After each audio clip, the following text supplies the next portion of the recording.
नमस्कार दोस्तों, स्वागत है आपका हमारे यूट्यूब चैनल पे। आज हम पढ़ रहे हैं 1921 के वन आंदोलन को। ये वन आंदोलन जो कूली बेगार आंदोलन है, उसके बाद हुए थे। होता क्या है कि कूली बेगार आंदोलन के बाद, क्योंकि कूली बेगार आंदोलन एक सफल आंदोलन था, तो जो ग्रामीण थे वो भी उत्साहित थे और इसके अलावा जो कुमाऊं परिषद के सदस्य थे वो भी उत्साहित थे। तो परिषद के सदस्य पूरे प्रदेश का दौरा करते हैं और प्रदेश में जहां तहां जाके शाखाएं खोलते, जैसे बागेश्वर, हवलबाग, मनान, ओखली, टोटा सिलिंग और चनौदा, यानी कुमाऊं क्षेत्र में ये जाके शाखाएं खोलते हैं। और वो अपने भाषणों में, जैसे बद्रीदत्त पांडे वगैरह, अपने भाषणों में लोगों को वन अधिकारों के प्रति जागरूक करते और वन अधिकारों के लिए सीधी कार्रवाई की बात करते थे।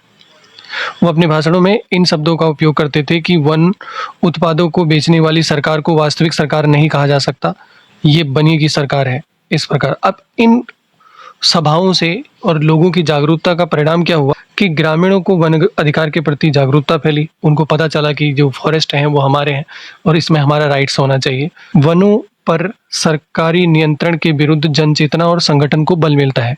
इससे फरवरी 1926 में क्या होता है कि वनों में आग लगना शुरू होता है। एक तो उस वर्ष में वर्षा की बहुत कमी हुई थी और जबरदस्त सूखा पड़ा हुआ था, और इसी कारण से जंगल की आग पर काबू पाना बहुत ही चुनौती बना हुआ था। पर यह चुनौती और अधिक बढ़ जाती है जब ग्रामीण उनका क्या करना शुरू कर देते हैं, असहयोग करना शुरू कर देते हैं।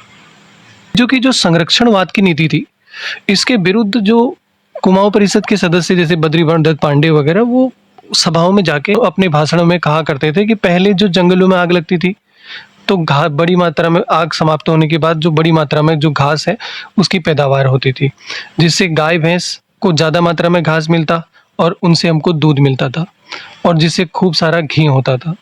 पर जंगलों के संरक्षण से घास का मिलना दुर्लभ हो गया है, यानी हम जंगलों में आग नहीं लगने दे रहे, तो इस प्रकार से घास मिलना दुर्लभ हो गया है और जानवर कमज़ोर पड़ते जा रहे हैं। पहले जंगलों की बदौलत टीनों के हिसाब से घी मिलता था, पर अब जंगलों से टीनों के हिसाब से लीसा प्राप्त होता है। तो एक ये ब्रिटिशों की जो संरक्षणवाद, जो जंगलों का संरक्षण कर रहे थे, हालांकि वो व्यापारिक था उनका, पर वो संरक्षण जो कर रहे थे उसके खिलाफ भी था ये आंदोलन। इस घटना से, इस आगजनी से, जो अंग्रेजों के चीड़ के जंगल थे, व्यापारिक जंगल हुआ करते थे उनके, वो बहुत बुरी तरह से प्रभावित हुआ था। इतना प्रभावित हुआ कि उन्होंने जो 10-12 साल में जो कंजर्वेशन किया था वो सारा का सारा समाप्त हो गया। यहाँ तक कि कई लीसा डिपो जल गए। अकेले एक टोटा सिलिंग में 63,000 करोड़ के वन स्वाहा हो गए और 2 लीसा डिपो भी जल गए वहाँ पे। अब अंग्रेज इस सब से ना बौखलाए हुए थे, तो उन्होंने कड़ी कार्रवाई करने के बारे में सोचा। तो उनको ये भी लगता था कि जो आग जो लग रही है जंगलों, कहीं कहीं पे नेचुरल है पर कहीं कहीं पे लोगों के द्वारा लगाई जा रही है उस सब में। तो उन्होंने एक सूचना जारी की कि आगजनी, यहाँ पे आगजनी है, इसको याद रखना, आगजनी के बारे में जो भी व्यक्ति अगर जानकारी देगा तो उसको 500 रुपये का इनाम दिया जाएगा। ये 500 रुपये 1921 की बात हो रही है, उस समय बहुत ज़्यादा मायने रखता है। तो कुछ अखबार हैं जैसे पायनियर, द लीडर और द इंडियन टेलीग्राफ, इन समाचार पत्रों में 1921 में उन्होंने लिखा, अंग्रेजों के द्वारा प्रकाशित किया गया कि कुमाऊं गढ़वाल के ऊपरी पहाड़ों तथा भाबर प्रभाग में वनों में आग लगाई जा रही है लोगों के द्वारा, जिससे न केवल वन अपितु पक्षी एवं वन्य जीव भी प्रभावित हो रहे हैं। एक रिपोर्ट पब्लिश की थी उनके द्वारा, फॉरेस्ट फायर इन कुमाऊं करके, जिसके राजकीय अभिलेखागार में रखा गया। उस रिपोर्ट के अनुसार, यानी उस साल अकेले कुमाऊं और गढ़वाल में 2,40,000 एकड़ वन जल चुके। तो होता क्या है, डिप्टी कमिश्नर डाइविल, जो उस समय पर्सी विडम के अलावा एक डिप्टी कमिश्नर हुआ करते थे, इस आंदोलन को दमन करने के लिए डिप्टी कमिश्नर डाइविल को चुना जाता है। तो डाइविल के द्वारा आईपीसी की धारा 107 के तहत कई लोगों को गिरफ्तार किया जाता है। इन सब में सबसे पहले गिरफ्तार होने वाले व्यक्ति थे मोहन सिंह मेहता, उनको हम बाद में पढ़ेंगे, जैसे मोतीराम, मोहन सिंह मेहता, बद्रीदत्त, बुद्धानंद और हरकृष्ण पांडे आदि, इन लोगों को गिरफ्तार किया जाता है। डिप्टी कमिश्नर डाइविल ने बद्रीदत्त पांडे, गोविंद बल्लभ पंत, हरगोविंद पंत तथा अनुसुया प्रसाद बहुगुणा के विरुद्ध विद्रोह भड़काने का आरोप लगाया गया था। इनके खिलाफ चार्ज लगाए गए थे कि ये लोग क्या कर रहे हैं, विद्रोह भड़का रहे हैं।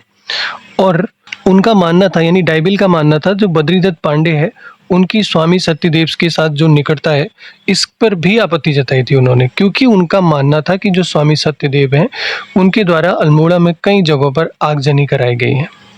क्योंकि इससे कुछ साल पहले जलियांवाला बाग हत्याकांड भी हुआ था, तो इससे बहुत सारे लोग नाराज हुए थे। कुछ आर्मी पर्सन भी थे, जैसे बद्रीदत्त वैष्णव और मोतीराम, इन लोगों के द्वारा कोसी घाटी में कई सभाओं का आयोजन किया गया था, लोगों को जागरूक कराया था। और ये अपने भाषणों में कहा करते थे कि यह अन्यायी सरकार है जिसने जलियांवाला बाग में सैकड़ों निरपराध लोगों को मार डाला, इसलिए इस सरकार को इन आंदोलनों में न केवल पुरुषों ने बल्कि महिलाओं ने भी बढ़ चढ़कर योगदान दिया था। दुर्गा देवी पहली वो महिला है जो इन आंदोलनों के लिए पहली बार जेल गई थी।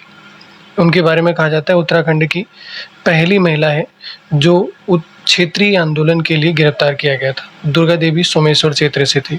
इसके अलावा गढ़वाल में जो आगजनी की जो घटनाएं हो रही थी वो अधिकतर सैनिकों के द्वारा की जा रही थी। वो सैनिक जो अवकाश में छुट्टियों में घर आए हुए थे, उन सैनिकों के द्वारा। और इन सैनिकों को जो 99% वहाँ के लोग हैं उनका समर्थन था। वो बताते नहीं थे कि आग किसके द्वारा और कब कहाँ किसने लगाई। ऐसे ही बहुत सारे टोटा सिलिंग में एक सैनिक थे जिनका नाम था बद्रीदत्त। बद्रीदत्त के द्वारा कुमाऊं परिषद के एक सम्मेलन में अपने भाषण में कहा गया कि यह सरकार राजा नहीं बल्कि बनिया है, इसका राज राक्षसी है और इसका सम्राट रावण है। उसके बाद अंग्रेजों के द्वारा आंदोलन को समाप्त करने के लिए दमन चक्र चलाया गया। दमन चक्र में क्या किया कि अंग्रेजों के द्वारा अल्मोड़ा में बच्चों से लेकर बूढ़ों तक खाली शक के आधार पर लोगों को जेल में ठूसा गया। अधिकारी वर्ग जो भी था, अधिकारी वर्ग पहले से ही कूली बेगार के कारण रुष्ट थे। उनका मानना था कि जंगलों में जो आग है वो असहयोग कर्मियों के द्वारा लगाई जा रहे हैं। और कत्यूर घाटी से कई लोगों को गिरफ्तार किया गया, जैसे मोहन सिंह मेहता राज्य के पहले आंदोलनकारी हैं जो राष्ट्रीय आंदोलन में गिरफ्तार हुए थे। में इनको कत्यूर से गिरफ्तार किया गया और 6,000 रुपये का जुर्माना लगाया गया। बद्रीदत्त पांडे, लक्ष्मीदत्त शास्त्री, कृष्णदत्त उप्रेती आदि बहुत सारे लोगों को गिरफ्तार किया गया था। आंदोलनकारी सभी अग्निकांड के विनाशकारी अभिव्यक्ति के लिए नहीं किया करते थे, बल्कि वो भली भांति अपने उद्देश्य को जानते थे कि वो क्या कर रहे हैं उस सब में। असल में बात ये थी कि जो वाणिज्यिक वन थे वो लोगों के लिए उतने फायदेमंद थे भी नहीं। जो लोग थे स्थानीय लोग, उनको चाहिए थे केवल बड़ चौड़ी पत्ती वाले वन, वो उनके लिए फायदेमंद थे। तो चौड़ी पत्ती वाले वनों के पर आग कम लगाया जाता था या लगती नहीं थी। पर जो वाणिज्यिक वन, जो चीड़ वगैरह के पेड़ थे, उनको, उन जंगलों को निशाना लगाया जाता था। मतलब जो वाणिज्यिक वन थे उन जंगलों को आग के हवाले किया जा रहा था उस समय पे। अब इसका दूसरा भाग है, दूसरे भाग को हम पढ़ेंगे अगले वीडियो में। अगर आपको इसमें कुछ भी सही लगे तो उस पे भी कमेंट करें, और कुछ अगर आपको लगा कि यार कहीं पे कुछ अच्छा और सुधार हो सकता था तो उसको भी बताएं। अगले वीडियो में फॉरेस्ट ग्रीवेंस कमेटी को पढ़ेंगे और उसके सदस्यों के बारे में कि कौन कौन से उसके सदस्य थे, उनके क्या क्या कार्य थे। इसके अलावा जो वन पंचायत का गठन और वन पंचायत के क्या रूल हैं वगैरह अंग्रेजों के समय पे, उन सबको पढ़ेंगे। बाकी मिलते हैं अगले वीडियो में, तब तक के लिए नमस्कार।